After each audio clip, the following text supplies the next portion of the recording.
Welcome to our service at Stowborough Baptist Church, whether by Zoom or by any other means. You have arrived just in time. And that's the theme of our service today. We've all got a story to tell regarding something that's happened just in time. And today we have a plethora of contributions to this end. So thank you very much for everybody who sent something in. We're going to start with some worship, and I've been looking back in the archives, and I've brought out a song that we did in the summer in 2019, as well as a couple of other songs to guide our focus towards God. We'll then watch our contributions, and then I'll attempt to draw it all together for a few minutes, and after that we'll say goodbye to our YouTube viewers and continue on Zoom for our small groups for a bit of a chat and a blessing. So let's worship.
Light of the world, you step down into darkness.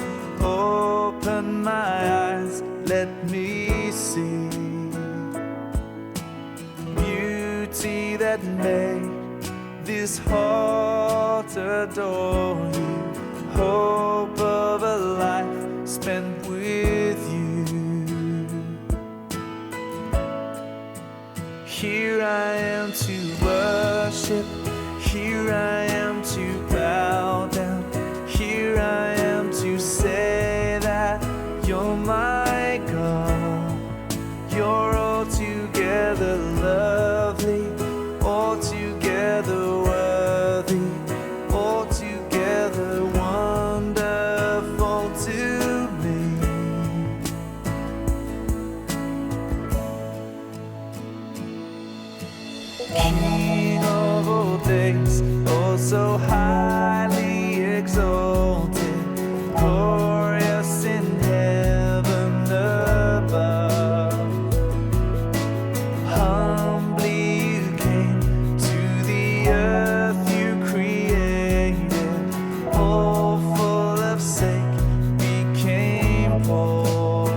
I like to grow veg in the polytunnel, and it's really important to plant the seeds at just the right time. I was hoping for some broad beans and some Montague peas in the spring, so I had to plant the seeds in November. They germinated, and then just at the right time I planted them out in the polytunnel, and I'm hoping for a really bumper crop. I was poorly on Christmas Eve and I got treated. I thought the doctors would be closed, but I got treated by the nurse and a prescription in boots very fast, and that was just at the right time. Hi, we wanted to share how we've both known God move at just the right moment, but it's very rare in our lives. But when it does happen, it has been quite amazingly clear and has helped us with what we did afterwards. So when we were feeling that the gifts that God had given us were needing to be fulfilled in a new direction, having been in Peterborough for 15 or so years, we started looking at France. The trouble was, I was in a New Frontiers church at the time, not in a Baptist church, and I'd left the Baptist Union some years before.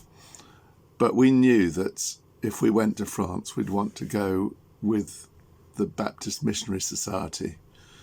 The regional minister was trying to work out how that could be arranged, because normally you're seconded from a Baptist church. And we had a lot of negotiations going on, God speaking to us in all sorts of amazing ways that we're not used to, but making it absolutely clear we should be in France. But the sort of clinching moment came when the regional Baptist minister rang us up and said he'd worked out a way to make it work. Because he said you need to be re-recognised as a Baptist minister as you were before you started in Peterborough. And so he said, can you meet me? And we said, well, the date you've given us, we're right at a Bible week run by New Frontiers called Stoneleigh. And he said, well, that's all right. You can take an afternoon off, drive up the motorway a little way and meet me, and I'll talk about the solution that I found. So we met him, and he said, the solution is that the day that you get accepted by BMS, you will be re-recognised as a Baptist minister. So we were very happy with this solution. We drove back to Stoneleigh, a few miles, and that evening, in the evening celebration, the wife of the leader, Wendy Virgo, stood up and shared this incredible word. I'm sure it was for more people than just us, but it was spoke directly to us. And she said, I see a train terminal, and in it, a train comes in, loads of people are getting off and getting onto other trains and then going off in a new direction. Then she added the words, and I need to add, she said, that not every train has the word New Frontiers written on it. So that was like one of the clinching moments when we really felt the timing and the clarity of what was said helped us in making that decision and pursuing our journey to France. Lots of other things coincided with that as well, things which don't normally happen, but God works together with us to confirm things when we need them to be confirmed, because when you go off in a completely new country, sometimes you need, or in a new direction, sometimes you need very strong confirmation. And God was saying, yes, I'm with you in that. It's a good move, and we'll bless you. And then, of course, Ruth is going to share about another little bit of the direction, which was how we found our home down here in Dorset. So when we knew we were going to be leaving our church in Peterborough and moving to serve in France, we knew that we were going to be moving house and that to consider where we would have a base in the UK. And there were lots of things that caused us to consider the vicinity of Bournemouth. I won't go into all the details of that because that's another story. But at the time, we had neither time nor money to be rushing around down from Peterborough down here to look for a property. But it just came completely out of the blue that I was approached by Spring Harvest, who were to have a Word Alive conference in Weymouth and asked me if I would join their sign language team to do the sign language for the conference. And so that gave the opportunity really for me to come down and do the signing and Mark to use that opportunity to house hunt, which was just so timely and so helpful. And it was during that time that Mark found the property where we now live, down here in Holton Heath. And he immediately fell in love with it because of the location. We just loved where it was. And moving from Peterborough to Dorset was an enormous jump in price. And this was a very small property that we would just about be able to afford. So we let the couple here know that we were really interested. They were keen to sell to us, and we put our own property on the market. And several weeks went by, even though we were told that we'd got a very sellable semi, that we wouldn't have any problem selling it. We had hardly any viewers at all. And we contacted the couple owning our current property here and told them that we hadn't been able to find a buyer. And they were really, really sorry. They wanted to sell to us, but they said, "We're so sorry, we're going to have to go ahead with someone else that's put an offer."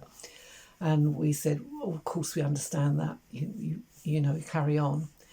So a couple of weeks went by and I rang them just on the off chance to see that everything was progressing smoothly. And they said, "Well, it's very strange you should say that, but we've just been told today that the buyer has been made redundant, and so the property is back on the market. We were going to contact you." So sad circumstances, but that made us feel, well, we've got to press forward and quickly get a buyer. Time went on, and again they contacted us and said, "We're so sorry, we've got someone else that's interested. We can't, though we'd love you to have this property, we can't keep waiting." And they went ahead with the second buyer that they had. And we were sort of feeling so disappointed that we were going to lose this bungalow that we so loved. Anyhow, time went on, and then we finally got a buyer for our property, and we said to each other, right, we need to go down south and have another look, see if we can find something. And I said to Mark, well, let's just give a ring just to make sure that everything's progressing with the sale. And we did. And again, they came back to us and said, "Well, it's strange that you should just ring because unfortunately the couple are having marriage difficulties and they're pulling out." And they turned to us and said, "We think it's fate that you should have this property." And I think we said, "Well, that's not what we call it." And it was just so clear to us, the timing. We immediately got a buyer for our own property and everything from there went smoothly. But it was just a kind of one of those cases where you just held on to what you felt. You had a gut feeling that this was the right place for us. And it turned out to be. And we're so happy to be living here and just so certain that this was the house that was for us.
This is just in time, not for me, but for somebody else.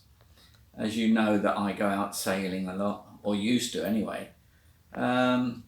This gentleman happened to be in the mouth of a river where there was a sandbank and everything packed up for him.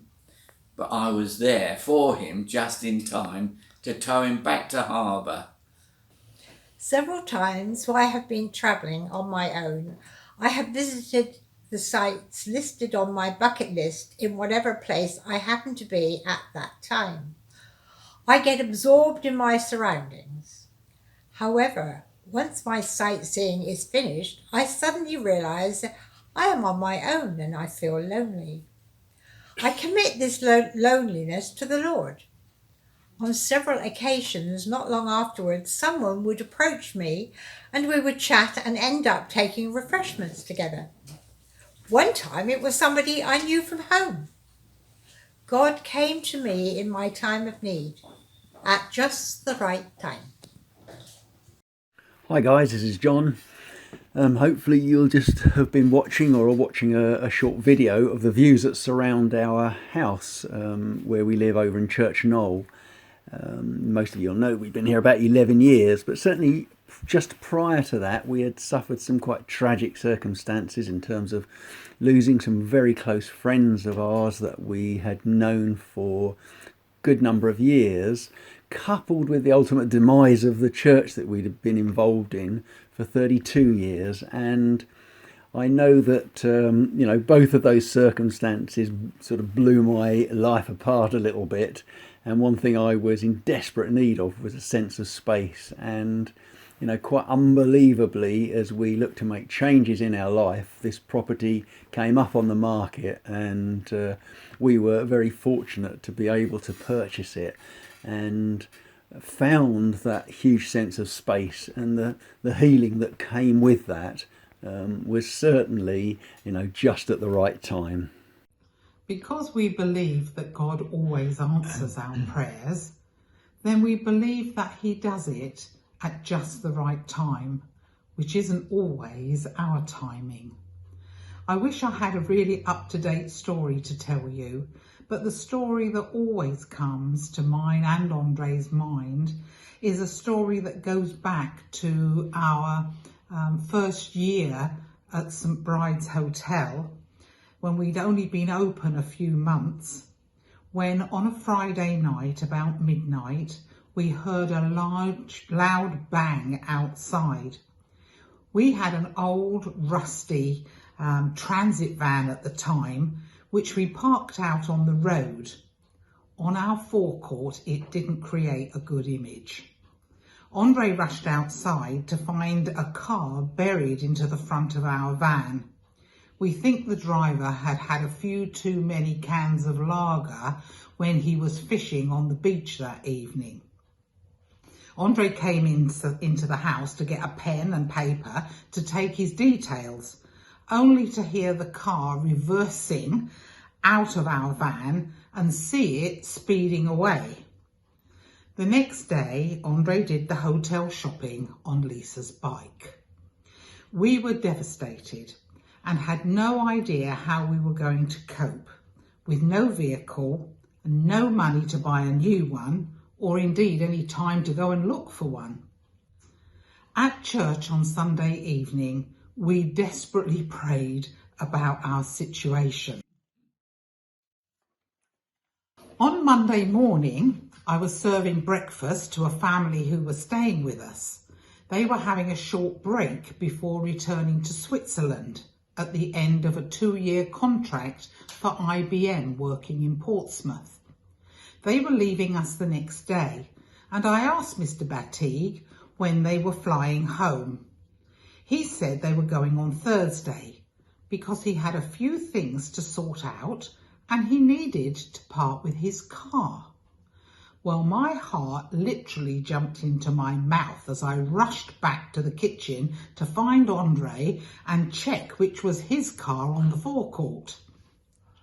Anyway, to cut a long story short, Mr. Batigue took his family back to Portsmouth the next day, drove the car back for us on the Wednesday, and Andre took him to Poole to catch the National Express coach back to Portsmouth. The arrangement we had come to was to exchange his car for the price of his holiday. With hindsight, we're not quite sure what the taxman would have made of our deal. That car served us for many years, and even to this day we still thank God for his amazing answer to our prayers at just the right time. Just the right time. So when my dad was getting very poorly a few years ago, I hadn't been up for a while to see him, and I took the opportunity out of work to go and see him, and it just so happened that was the night where he died, so I was able to be there for my mum and kind of say goodbye, so it was just the right time. My incident of just the right time was my grandma, who moved down to a care home. She was 99 and she was just not coping at home. She moved down to Bournemouth, and I got a whole year of going to visit her every week, which was very special. And then she died just before COVID. We didn't know it was just before COVID, but actually looking back, it was just the right time, because she would have hated not seeing us all, being stuck in the home. So just the right time. I got a birthday present just at the right time. It was me. I was born her 4th birthday. At just the right time, I wanted to share with you this morning a moment when, at just the right time, I appeared. Having gone to North Devon to spend a weekend away, I'd also arranged to go and see my great aunt and her daughter. We had arranged to be at their house for late afternoon. I called to check with them that this was still okay, that was to see them, and had my call answered by the hairdresser. She said to me that all was okay after checking with my aunt, and that Alison had gone for a stroll but would be back shortly. On our way to their house, we decided to get a glimpse of the sea at Croyd and then head over. On our way back through their little village at Braunton, we stopped just to have a quick nose through their few shops. There had been no parking, so Brian had dropped me off and said he would meet me at the end of the high street after I'd walked up. Just a few shops down, I went to go past the bus stop queue and I spotted Alison. She hadn't just gone for a stroll, she'd walked into the village and ended up with 2 large bags of shopping, which for her, being physically disabled, was also a lot to manage, and given that the bus had not arrived in the last 2 hours, she'd been stuck in the village. So I was able to pick up her bags and walk to the car and give her a lift home with us. Her mum said to her, "Oh, I'm so pleased that you bumped into Alison. I'd been praying that might happen." At just the right time, God knows and answers. Thank you again to everyone. What a variety of stories and examples we've just seen and heard. There are also a number of examples in the Bible. For example, we have Saul, who was sent out by his father to search for some lost donkeys. And while he was searching, Samuel the prophet came and anointed him as the first king of Israel. Those lost donkeys were forgotten about after that. Then there's King David. Before he was king, he was given some food to take to his brothers on the front line, and he arrived just in time to hear Goliath's challenge. And we know what happened after that. Then there's Ruth. She gave up her country and her family to go with Naomi to Bethlehem. And she happened to go to a field that belonged to Boaz. Well, she ended up marrying him, and they had a son named Obed. And Obed was the grandfather to David.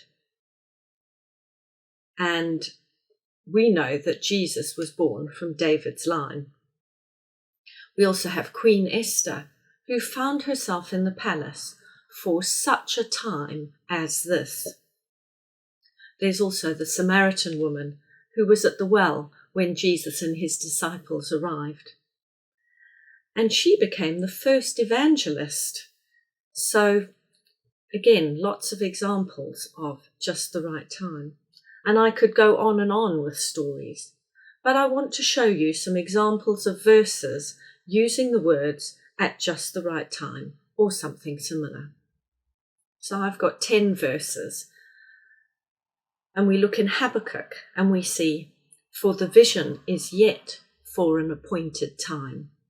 In Romans, Christ came at just the right time. 2 Corinthians, at just the right time, I heard you. Indeed, the right time is now. Or Galatians, at just the right time, we will reap a harvest of blessing if we don't give up. Timothy, he says, this is the message God gave to the world at just the right time. Isaiah, at just the right time, I will respond to you. At just the right time, I, the Lord, will make it happen. In Genesis, we see that Sarah became pregnant and gave birth to a son for Abraham in his old age. And this happened at just the right time, as God said it would. In Ephesians, we see at just the right time, he will bring everything together. And in Ecclesiastes, we're reminded that everything, there is a season, a time for every activity under heaven. Yet God has made everything beautiful for its own time. Let's look at Habakkuk 2, verse 3. The Hebrew word for appointed time is moed, which means right time, the fixed time, the divinely chosen time that God permits something to happen. As the old saying goes, God is really early, he's never late, and he's always right on time. I refer back to the story of Ruth, where she happened to come to a part of the field belonging to Boaz. How many times have we happened to meet someone, happened to be delayed, or even happened to have a change to our original plan, and because of that, we've been protected from danger? Remember from our stories, Lisa met her cousin at the bus stop. Gwen meeting someone just at the right time on her travels. Andre on his boat and able to drag someone off the sandbar. And what about Nick's phone calls? Just at the right time. Or what about Mark and Ruth? And John, who had things fall into place while buying houses and new ministry. Or even James arriving just at the right time before his dad passed away. And the blessing of Hazel on Bryony's birthday. This is God putting you in the right place at the right time. It didn't just randomly happen. We also see that there are seasons for things. A right time to plant, a right time to transplant, a right time to harvest, as in Lynn's example, or the period of time that Catherine had with her grandma. Ecclesiastes 3 verse 1 reminds us that there is a season for everything. And there is often waiting that's related to answered prayers and just the right time. Fortunately for both Christine and Karen's examples, there wasn't a long wait and the timing to their answers was spot on. But sometimes it can feel like you have been praying and waiting forever. It may feel like God has forgotten, but He is working behind the scenes, preparing your heart and all the things that need to be in place.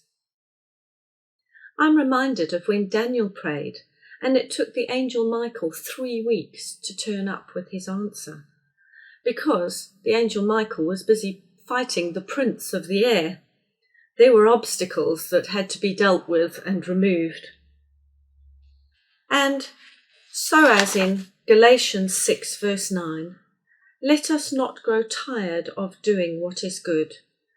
At just the right time, we will reap a harvest of blessing if we don't give up. Part of waiting and not giving up is to have faith and trust in God. We can trust that He will do what's best for us at the right time. Oswald Chambers said, "Faith is deliberate confidence in the character of God, whose ways you may not understand at the time." If we had everything all figured out, we wouldn't need faith and we wouldn't need God. So be encouraged. God has got this.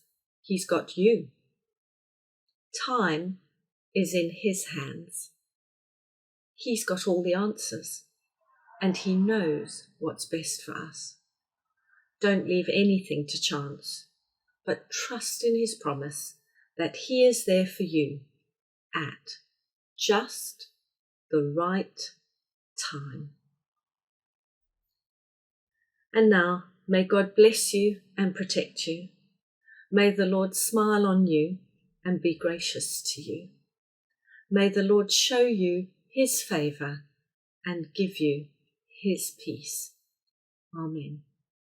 Let's end by singing, "Great is Thy Faithfulness."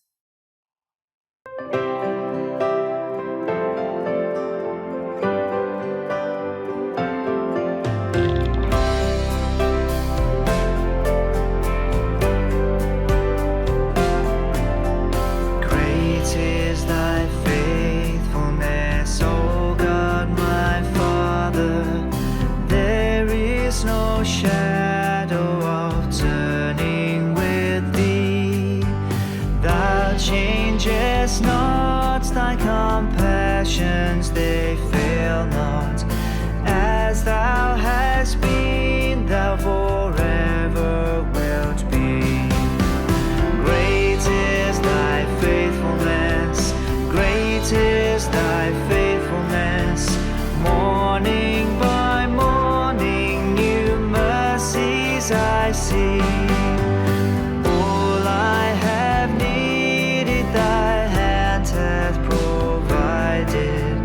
Great is thy faithfulness, Lord, unto me.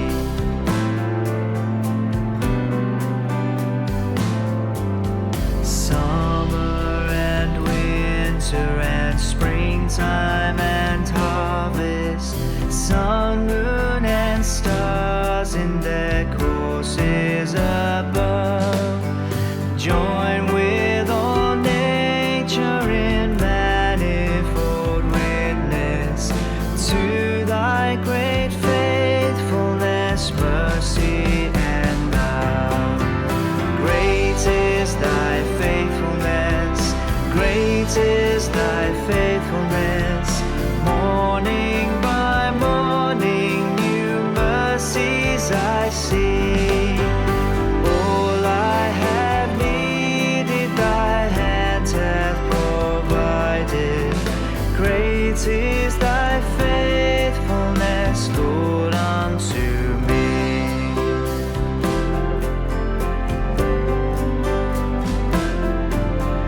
Pardon for sin and a peace that endureth, thy own dear presence to cheer and to guide, strength for today and bright hope for tomorrow, blessings all mine with 10,000 beside.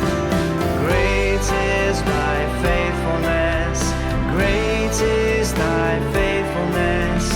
Morning by morning, new mercies I see. All I have needed, thy hand hath provided. Great